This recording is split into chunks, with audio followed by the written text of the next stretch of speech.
Hello Libra and welcome back. I am Sarah Mackenzie. I read as Sora for Sora Sky Messages by Sora.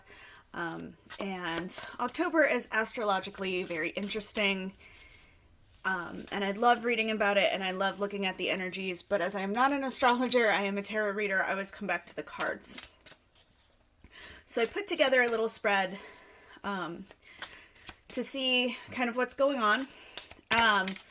And specifically, we focus on the Sun and Venus going into Scorpio on the 23rd, starting Scorpio season, and then the new moon following them on the 25th to start eclipse season. But there are also planets coming out of retrograde. Mars will be going into retrograde in Gemini, so we are just gonna kind of see what's going on. I am using the Harmony Tarot for this, and real quickly while I shuffle, well, thank you for liking, subscribing, commenting, sharing, all the interaction stuff that helps. If you'd like your own personal reading, please go to my website to book or email me. I will not approach you, but I do personal readings if you approach me. So we are going to start with a card for you.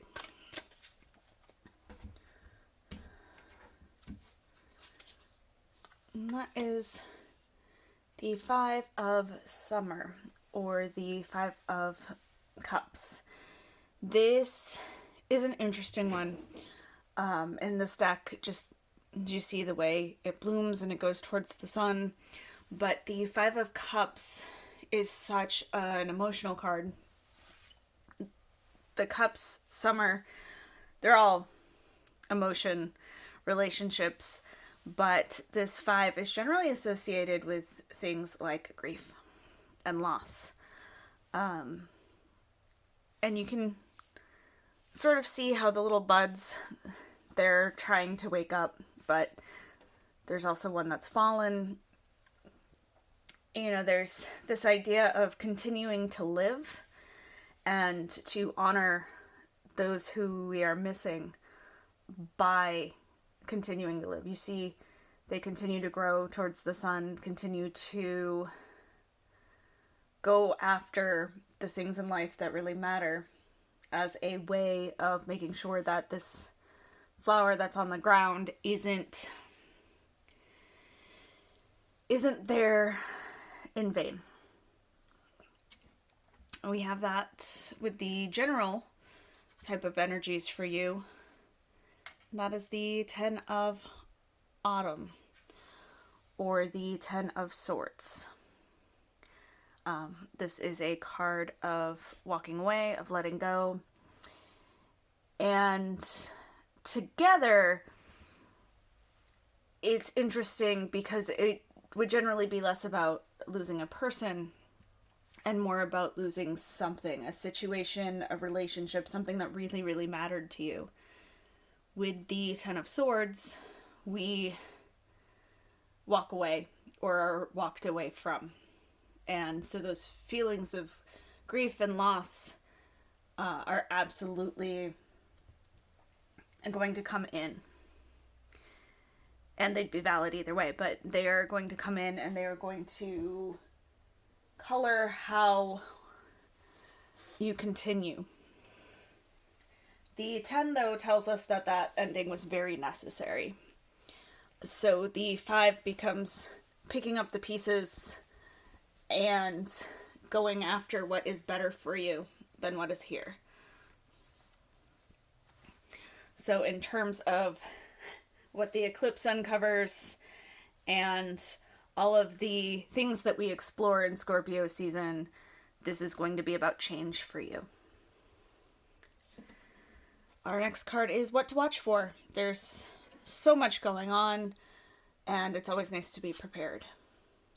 For that, we have the Three of Autumn, or the Three of Swords. Now, this is a card of disappointment. And what it feels like here is that 5 and 10 combination kind of coming in waves. One day you're so excited that you made the change. You're so happy that things are moving in the right direction. And the next you're kind of wishing things were the way they used to be. So what to watch for is essentially for those feelings. Give them time, give them space, honor them, and then remind yourself that what you're going towards is much better than what you're going away from.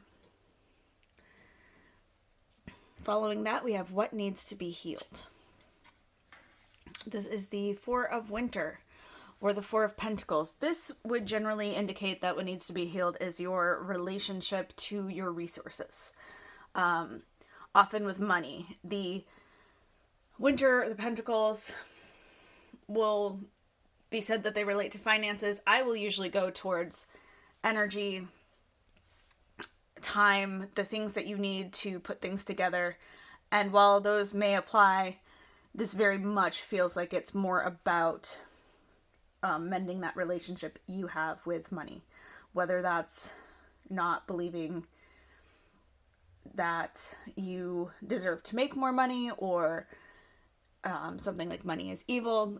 There is that idea of understanding that balance. Now, often this four tells you not to hold on too tightly, because then you are so focused on that you don't see where things can come in.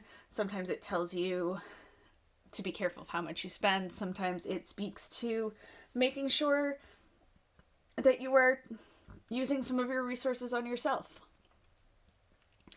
Either way, this is very much about kind of coming back to that relationship and dealing with what that means for you.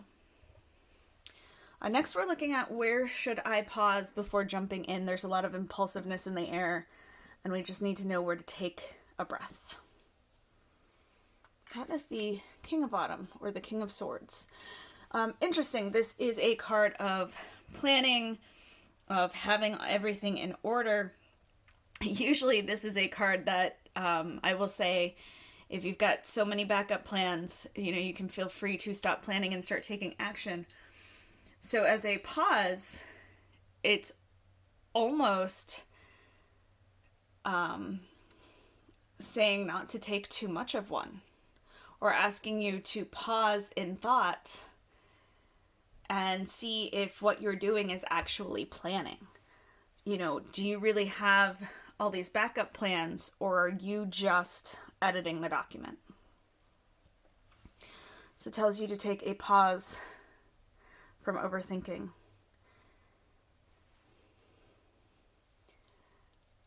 And move forward.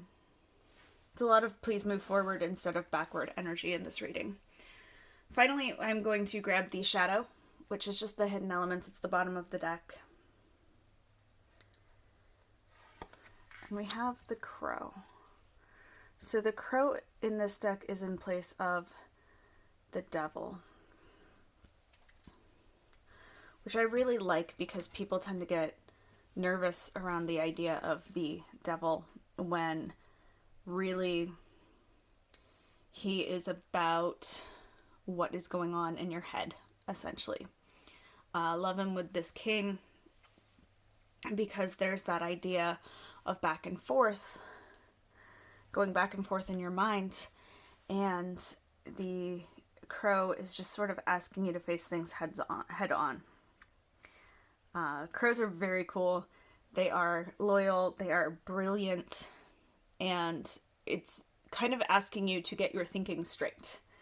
Think more like the Crow, and less obsessing, less avoiding, more head on. So I'm not gonna lie, there are some seemingly rough cards in this mix, but there's a good amount of balance, and it really is just navigating this change in a way where you aren't logicking yourself out of your feelings.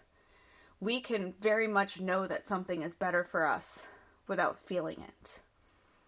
And trying to overpower the feeling with the knowing will actually create this imbalance that makes it harder and harder for it to register. So essentially the key to knowing what you know is to let those feelings out. and then really step into the next phase. Thank you and good luck.